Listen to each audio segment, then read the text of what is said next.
की जय, भारत माता की जय। नमस्कार दोस्तों, बहुत बहुत स्वागत है आप सबका एक बार फिर से इस चैनल में। दोस्तों यहाँ पर दो अपडेट्स आई हैं, एक F-35 को लेकर और दूसरा भारतीय नौसेना को लेकर। सबसे पहले हम बात करेंगे भारतीय नौसेना के बारे में।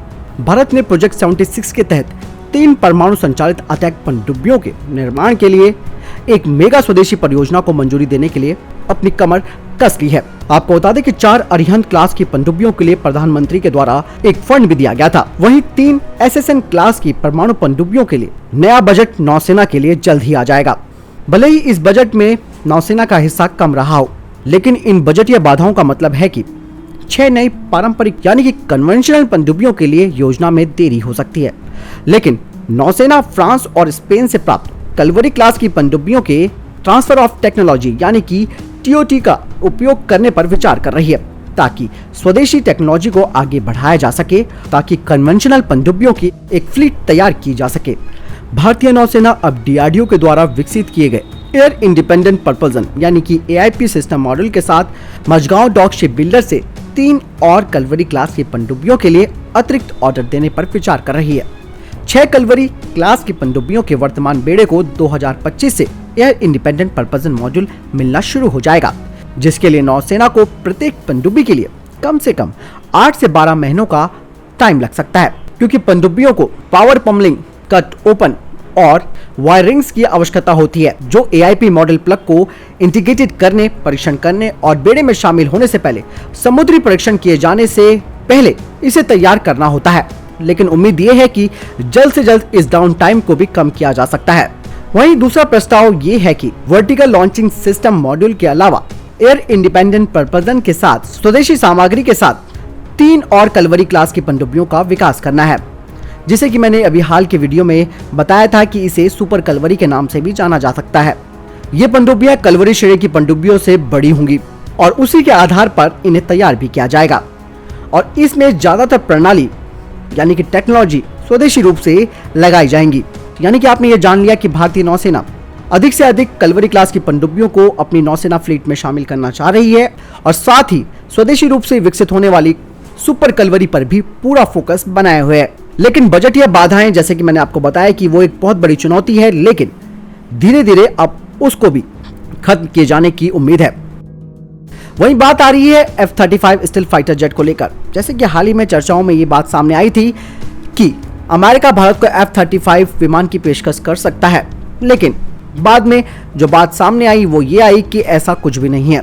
लेकिन एक हवा तो बनी चुकी है मार्केट में। लेकिन ये बात तो आपको मालूम होगी कि जिस तरीके से इंटरनेशनल लेवल पर F-35 के भागीदारों की संख्या बढ़ रही है, यानी कि इस जेट के वैश्विक मांग तेजी से बढ़ रही है और इसके लिए लॉकहीड मार्टिन नए साझेदारों को भी देख रहा है और नए ग्राहकों को भी। नॉर्वे अपने F-35 प्रोग्राम के साथ तेजी से आगे बढ़ रहा है। डेनमार्क ने अपना पहला स्टील्थ जेट प्राप्त भी कर लिया है और जापान बड़ी संख्या में $multi-billion के F-35 खरीदने की तैयारी में है। लेकिन भारत के बारे में क्या? निश्चित रूप से भारत अमेरिका के साथ काफी करीब संबंध बनाए हुए हैं, खास करके चीनी खतरे को देखते हुए, और भारत अपने आप को ऐसे में मजबूत कर रहा है।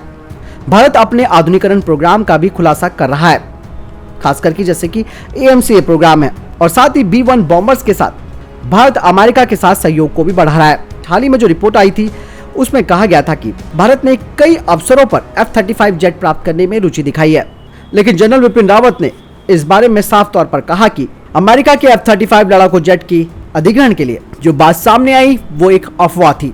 भले ही भारत और अमेरिका के बीच विदेश नीति में कई बैठकें हुई हो, लेकिन कभी भी इस तरीके के विमान की पेशकश ना तो अमेरिका ने की और ना ही भारत ने इसके लिए सुझाव मांगा। लेकिन क्या यह हवा बदल सकती है? कैसे? F-35 जेट भारत के लिए क्या कर सकता है, ये बात भी हमें जाननी जरूरी है।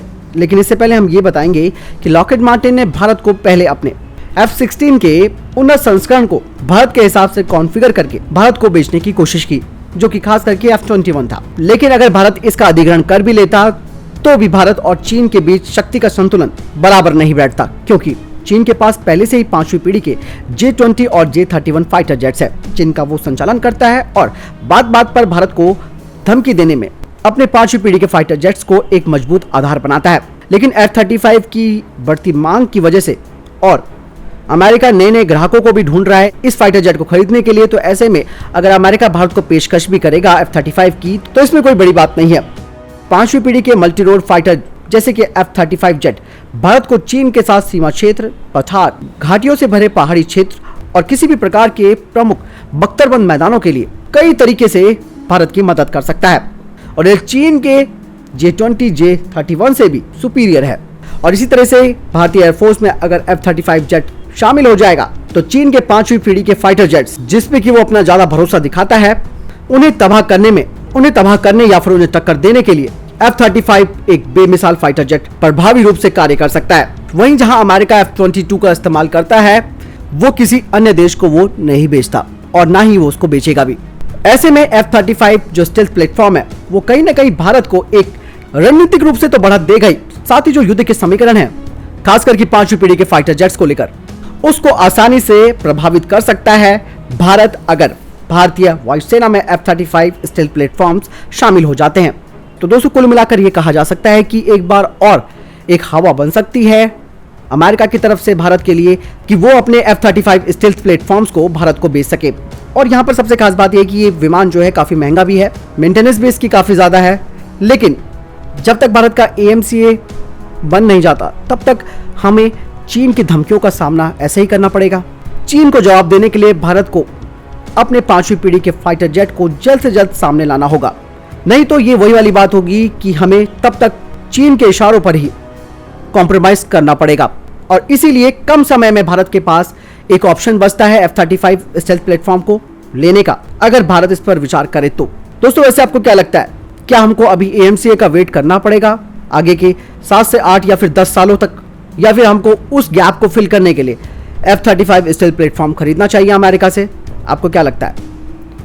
क्योंकि अगर भारत ने F-35 ले लिया तो वाकई में ये गेम चेंजर साबित होगा, चीन की धमकियों का असर भारत के ऊपर नहीं पड़ने वाला है। आपको क्या लगता है? आप कमेंट सेक्शन में लिखकर जरूर बताएं। मिलता हूं नए वीडियो के साथ। अगर वीडियो पसंद आई हो तो इस वीडियो को लाइक, कमेंट, शेयर करना ना भूलिएगा। जय हिंद, जय भारत।